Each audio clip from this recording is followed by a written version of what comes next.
students, how are you all doing? Welcome back to my channel Fun Learning with Neha। तो आज जो हमारा video का topic है वो है CTET। आजकल ये बहुत ही चर्चे में है CTET, Central Teachers Eligibility Test, क्योंकि ये जुलाई में होने वाला था पर ड्यू टू कोविड-19 ये पोस्टपोन हो गया और अब फाइनली नोटिफिकेशन रिलीज हो चुकी है और ये होने वाला है 31 जनवरी 2021। तो अब आती है बात कि सीटेट की तैयारी कैसे करें, क्योंकि डेट तो आ चुकी है। अब या तो आप दो कैटेगरी में आते होंगे, या तो आप पूरी तैयारी कर चुके हैं, अब आपको सिर्फ एक रिवीजन की ज़रूरत है, या फिर दूसरा आपने कल पे टाल दिया था, जब होगा देखा जाएगा, तैयारी कर लेंगे। पर अब फाइनली वो टाइम आ चुका है कि आपको तैयारी करना स्टार्ट कर देना चाहिए, क्योंकि जस्ट आने ही वाला है सीटेट विद इन 2 मंथ्स। तो अब आपको तैयारी करनी है, तो कैसे करनी है? अब आप दोनों में से जिस भी ग्रुप को बिलोंग करते हैं, ये वीडियो आपके बहुत ही काम की है। तो अगर आप जानना चाहते हैं कि किस तरह से तैयारी करनी है या किस तरह से प्रैक्टिस करनी है, तो इस वीडियो को बिल्कुल लास्ट तक देखिएगा। और अगर वीडियो अच्छी लगे तो लाइक और शेयर ज़रूर करिएगा। और अगर अभी तक आपने चैनल सब्सक्राइब नहीं करा है तो जल्दी से सब्सक्राइब कर दीजिए और बेल आइकन को प्रेस करके ऑल पे क्लिक कर दीजिए, सो दैट कोई भी वीडियो मिस ना हो। तो देखिए, पहले हम थोड़ा सा सीटेट के बारे में जान लेते हैं कि ये क्या है, कैसे इसका एग्जाम होता है, कितने कितने मार्क्स का होता है, कौन कौन से एरिया में कितने क्वेश्चंस आते हैं, और उसके बाद हम जानेंगे कि किस तरह से इसकी प्रैक्टिस या तैयारी करनी है। तो सबसे पहले पेपर 1 और पेपर 2 दो पेपर होते हैं। पेपर 1 अगर आप 1st to 5th क्लास के टीचर बनना चाहते हैं तो पेपर 1 आपका क्लियर होना चाहिए। अगर आप 6th to 8th क्लास के टीचर बनना चाहते हैं तो पेपर 2 आपका क्लियर होना चाहिए। अगर आप पीजीटी की तैयारी कर रहे हैं तो सीटेट अनिवार्य नहीं है, आप चाहें तो पेपर 1 और पेपर 2 दोनों एक साथ भी क्लियर कर सकते हैं। ये मॉर्निंग शिफ्ट में होता है 9:30 से 12 और ये इवनिंग शिफ्ट में होता है 2 से 4:30। अब देखिए, इसके सब्जेक्ट्स जो हैं, सबसे पहला है CDP यानी कि चाइल्ड डेवलपमेंट एंड पेडागोजी। इसमें 30 क्वेश्चंस आपके आते हैं, 1 मार्क ईच क्वेश्चंस, तो टोटल होते हैं 30 मार्क्स। उसके बाद हमारा आता है लैंग्वेज 1। अब लैंग्वेज 1 में आपने जो भी लैंग्वेज पढ़ी है आप वो लैंग्वेज यूज़ कर सकते हैं। ये आप पर डिपेंड करता है कि आप कौन सी लैंग्वेज 1 चूज़ करना चाहते हैं। It could be English, Hindi, Sanskrit, Punjabi, जो भी आपकी लैंग्वेज 1 है जो आपने पढ़ी है। इसमें भी आपके 30 क्वेश्चंस आते हैं, 1 mark each question, total 30 marks. फिर इसी तरह से आप लैंग्वेज 2 चूज़ करेंगे, इसमें भी 30 क्वेश्चन, 1 मार्क ईच क्वेश्चन। अब लैंग्वेज 1 और लैंग्वेज 2 दोनों सेम नहीं हो सकती, दोनों अलग अलग होनी चाहिए, 2 लैंग्वेज होना ज़रूरी है। फिर आपका आता है environmental studies. 1st to 5th class में साइंस और SST की जगह जो होता है वो होता है एनवायरमेंटल स्टडीज़। हालांकि अब 4th 5th में शायद साइंस और SST आने लग गया है, बट EVS जो हम पढ़ते हैं बचपन में वो इसमें आता है। इसमें भी 30 marks, 30 questions, 1 mark each question, total हो जाता है हमारा 150। 150 का होता है, 2.5 घंटे आपको ये एग्जाम करने के लिए मिलते हैं। इसी तरह इसमें भी ये बिल्कुल सेम होता है, 30 मार्क्स, थोड़ा सा लेवल इसका अप हो जाता है, ज़्यादा नहीं, बाकी सेम है, सिलेबस सेम है। इसी तरह से लैंग्वेज भी सेम होता है। अब इसमें अगर आपके पास BEd में या जो भी आपने करा है उसमें साइंस और मैथ्स एज आपके टीचिंग सब्जेक्ट्स हैं, तो आप साइंस और मैथ्स लेंगे 30 + 30 मार्क्स साइंस के, 30 मार्क्स मैथ्स के। बट अगर आप सोशल स्टडीज़ के टीचर बनना चाहते हैं तो आपके हो जाएंगे पूरे 60 मार्क्स का सिर्फ सोशल स्टडीज़। तो मतलब बहुत अच्छे से तैयारी करनी पड़ेगी। इसका भी टोटल हमारा हो जाता है 150 का ही। अब जो सबसे बढ़िया बात है सीटेट में वो ये है कि नेगेटिव मार्किंग ही नहीं होती, मतलब आप तुक्के मार सकते हैं, पर इसका मतलब ये नहीं है कि आप तैयारी ना करें क्योंकि नेगेटिव मार्किंग नहीं है और बिल्कुल तुक्के पे ही निर्भर होकर जाएं, बिल्कुल नहीं। तैयारी करना बहुत ज़्यादा ज़रूरी है। सिर्फ तुक्के मारने से सीटेट कभी क्लियर नहीं होगा, क्योंकि क्वेश्चंस ही ऐसे आते हैं। तो इसलिए सीटेट में आप जितने भी क्वेश्चन आते हैं, मतलब 150, वो पूरे के पूरे अटेम्प्ट करके आइए, क्योंकि नेगेटिव मार्किंग नहीं है, क्या पता तुक्का सही हो जाए। तो एक चीज तो ये हो गई कि आपको सारे क्वेश्चंस अटेम्प्ट करने हैं, नो मैटर आपको आता है या नहीं, आपको सारे क्वेश्चंस अटेम्प्ट करने हैं। अब बात ये आती है कि आपको तैयारी किस तरह से करनी है। अब देखिए, मेरी सलाह ये है कि सबसे पहले आप दीजिए mock test. Mock test, exactly mock test. क्यों? क्योंकि आपने ये सारे जो भी सब्जेक्ट्स है ना वो कहीं ना कहीं पढ़ रखे हैं। ऐसा नहीं है कि कोई भी सब्जेक्ट बिल्कुल न्यू है, उसके बारे में आपको कुछ नहीं पता, एकदम ही न्यू है, ऐसा नहीं है। लैंग्वेजेस ऑफ कोर्स आपने पढ़ रखी हैं, environmental studies, science, math, social studies, ये आपने पढ़ रखी हैं कहीं ना कहीं, either in school either in BEd. Teaching subjects है, एक्सपीरियंस है या नहीं है, या जो भी है कहीं ना कहीं आपने पढ़ा है। बात करें सीडीपी की, तो वो भी आपने चाइल्ड साइकोलॉजी पढ़ रखी होगी अगर आपने बीएड कर रखा है, या जो भी आपका कोर्स है आपने पढ़ी ही होगी। ऐसा नहीं है कि बिल्कुल नहीं आती, और ऐसे क्वेश्चंस भी नहीं होते कि आपने कभी देखा ही ना। हाँ, थोड़े बहुत होते हैं, जैसे जो थ्योरीज पे बेस्ड होते हैं, तो साइकोलॉजिस्ट के नेम बताने होते हैं कि ये थ्योरी किसने दी है, तो वो थोड़ा सा आपको पढ़ना पड़ेगा अगर आपने नहीं पढ़ा है।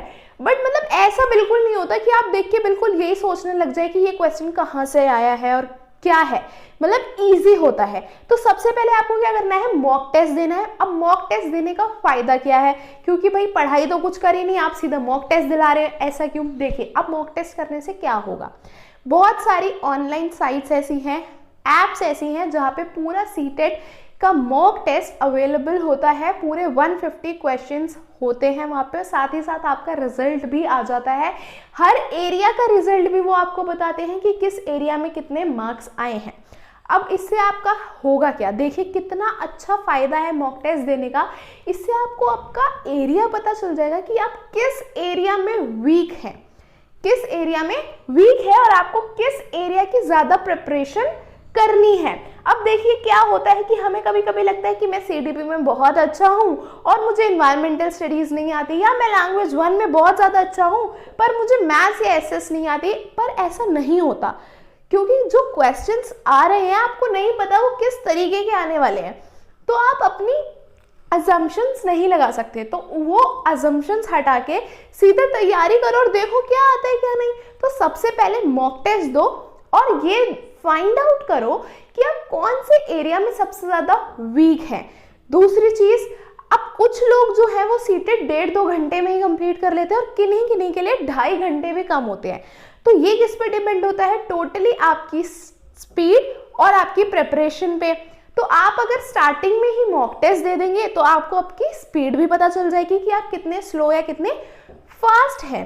ज्यादा फास्ट होना भी बेकार है, क्योंकि आप फास्ट के चक्कर में क्वेश्चंस को बस जल्दी जल्दी देखते हैं और टिक लगाते जाते हैं। बट एक्चुअली क्या होता है कि सीटेट में ना ऐसे क्वेश्चंस आते हैं कि आपको पता होता है इसका आंसर क्या है, पर आप क्वेश्चन सही से पढ़ते नहीं हो, उसका मीनिंग कुछ और होता है। वो छोटा सा नो मिस हो जाता है कभी कभी, या which is not the feature, ऐसे मतलब वो नॉट मिस हो जाता है, या फिर मतलब बहुत सारे ऐसे क्वेश्चन जो होते हैं वो सीटेट में आते हैं कंफ्यूज करने के लिए, कि आपको आंसर पता होता है पर आप गलत आंसर टिक कर देते हैं जस्ट बिकॉज स्पीड की वजह से। तो करेक्ट स्पीड होना बहुत ही ज्यादा जरूरी है। तो इसलिए मॉक टेस्ट दीजिए, आपको आपकी स्पीड पता चलेगी, आपको आपका वीक एरिया पता चलेगा। फिर उसके बाद अब आपको वीक एरिया, स्पीड सब पता चल गई, आपके पास आपका रियलिटी चेक आ जाएगा, रिजल्ट आ जाएगा कि आपको कितनी प्रिपरेशन करनी है। आपको सच्चाई पता चल जाएगी कि कहाँ से स्टार्ट करना है भाई, क्योंकि टाइम नहीं है, अब सीटेट आ चुका है। ये तो है नहीं पूरे 6 महीने का टाइम है आपके पास तैयारी करने का। तो अब आप देखिए कि किस पे ज्यादा वर्क करने की ज्यादा जरूरत है आपको, तो वहां से तैयारी करिए। जिस पे वर्क करने की कम जरूरत है उसको टाइम कम दीजिए, जिस पे वर्क करने की ज्यादा जरूरत है उसको टाइम ज्यादा दीजिए। इस तरह से अपना टाइम टेबल बनाइए, टाइम एडजस्ट करिए। अब ये जो टाइम है ना, वहां पे आपको हार्ड वर्क से ज्यादा स्मार्ट वर्क की जरूरत है अगर सीटेट क्लियर करना है तो फिर आपको क्या करना है, अपने वीक एरियाज पे वर्क करना स्टार्ट कर देना है।